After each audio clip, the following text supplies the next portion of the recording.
The Balyans is the most important family of architects who designed and built for Ottoman sultans in 19th century for 3 generations. Before 19th century, in the traditional Ottoman architectural world, the master builders remained mostly anonymous. But with the proclamation of Tanzimat reforms, and especially following the dissolution of the Imperial Architects Organization, which is called Hassa Mimarlar Ocağı, in 1831, a new architect figure could emerge in Ottoman Empire, which not exclusively anymore work for the state, but also works alone as an independent architect. So this independence is the key to modern architect figure, and Balyans are pioneers of this. For example, the Balyan archive today does not make part of the Ottoman state archives, but it is a private archive. Before, the archives went to the state, and now we have a private atelier keeping its own archive. This is a very modern behavior. Another important reflection of the modern architecture figure is the portrait. The first contemporary realistic representation of an Ottoman architect is in 1850s of Garabet Balyan after his death, commissioned by his sons.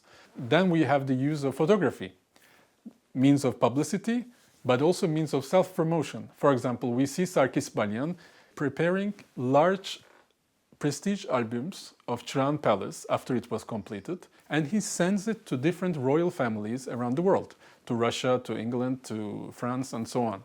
There is no other Ottoman architect so well known by the public.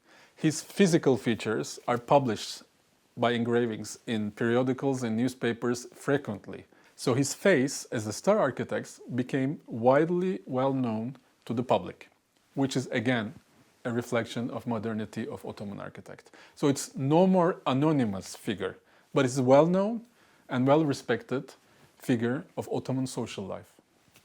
Sarkis Balyan is an engineer, mechanician, and inventor.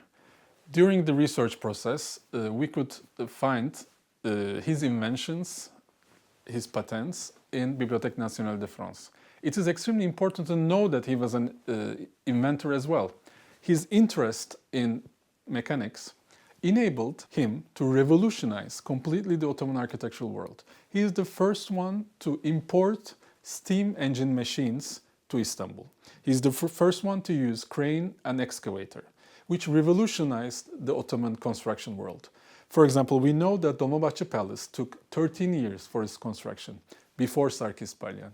After Sarkis Balyan, with the introduction of the new techniques in 1860s on, for example, Machka Armory its huge monumental building was finished only in 18 months.